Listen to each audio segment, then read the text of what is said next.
A seeker once came to Osho with a question that had been troubling him for many years. He had read scriptures, listened to monks, followed teachers, and practiced meditation. Everywhere he went, he heard one message repeated in different forms. Desire is the cause of suffering. Some said desire must be renounced. Others said desire must be controlled. A few even said desire must be killed.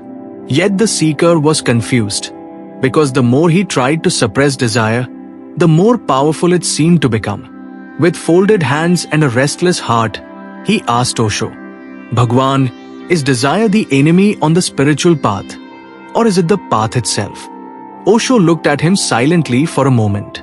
Then he smiled, not the smile of a moral teacher, but the smile of someone who sees a deeper misunderstanding. He said, "Your question is important because it comes from honesty, and only honest questions can lead to truth." Osho began by saying that most spiritual traditions have misunderstood desire. And because of this misunderstanding, millions of people have lived in unnecessary conflict with themselves. He said, "Desire is neither the enemy nor the path. Desire is energy, and energy is neutral." According to Osho, desire becomes a problem only when it is misunderstood. People are taught to divide life into good and bad, sacred and sinful. Desire is pushed into the category of the sinful. And the moment desire is condemned, a split is created inside the human being. One part of you wants, Osho said, and another part of you fights the wanting. This inner civil war is the real cause of suffering. The seeker listened carefully. Osho explained that desire is not something added to you. It is part of life itself. A child desires to grow. A seed desires to become a tree. Rivers desire to reach the ocean. Desire is simply movement of energy towards something. The problem begins when desire is unconsciously followed or unconsciously suppressed. If you indulge blindly, Osho said, desire becomes addiction. If you suppress blindly, desire becomes poison. Both are unconscious responses. He told the seeker that desire is dangerous only when it is mixed with ignorance. But when desire is mixed with awareness, it becomes a door. The seeker was surprised. A door to what? He asked. Osho replied, a door to understanding yourself. He said that every desire reveals something about your inner emptiness. Desire is not really about the object, money, power, sex, success, or love. Desire is always about a feeling of incompleteness. You desire because you feel something is missing, Osho explained. And as long as you don't look directly at this feeling of lack, desire will continue to jump from one object to another. The seeker had always believed that spiritual growth meant becoming desireless. Osho corrected him gently. Desirelessness is not achieved by fighting desire, he said.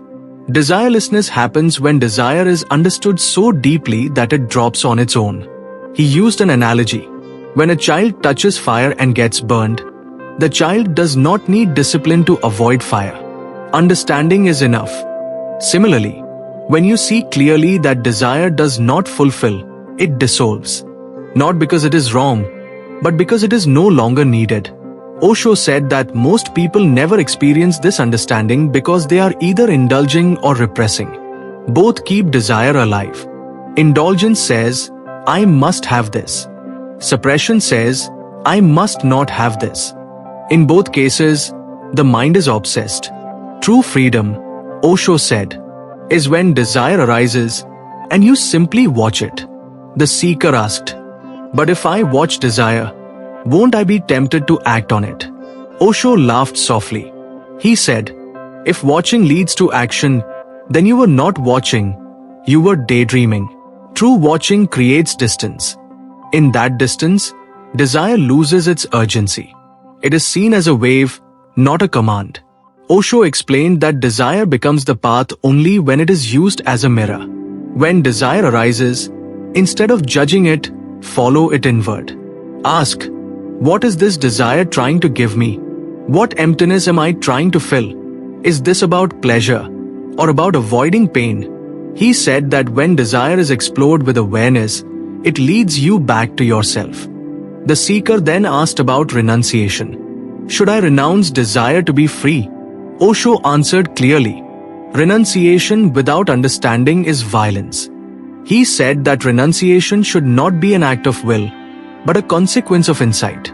When something is clearly seen as unnecessary, it falls away naturally. You don't renounce shadows, Osho said. You simply bring light. The seeker asked whether desire ever truly ends. Osho replied, desire ends when you stop being divided. As long as there is an ego that feels incomplete, desire will exist. Desire is the fuel of the ego. The ego says, I am not enough yet. Desire promises, you will be enough when you get this. When the ego dissolves, desire loses its base. Osho said that meditation is not against desire. Meditation is against unconsciousness. In deep meditation, desire may still arise, but it has no owner. It is like a breeze passing through an empty room. He said something very striking. Desire is not the enemy. The enemy is the idea that desire should not exist. This idea creates guilt, shame, and hypocrisy. People pretend to be desireless while burning inside. Osho encouraged the seeker to live truthfully. If desire is there, see it. If it disappears, see that too. Don't create ideals against reality. He warned that many so-called spiritual people become bitter, dry, and life negative because they have fought desire instead of understanding it. Life wants to be celebrated, Osho said, and celebration happens when there is no inner conflict. Finally, Osho answered the original question. Is desire the enemy or the path? The seeker asked again. Osho replied, desire is the enemy when you are unconscious. Desire is the path when you are aware. And when awareness is complete, desire simply dissolves. The seeker bowed, not because he had received a rule to follow, but because a burden had been lifted. He realized that spirituality was not about becoming against life, but becoming deeply conscious of it. And in that consciousness, desire no longer ruled, it revealed, taught, and finally disappeared.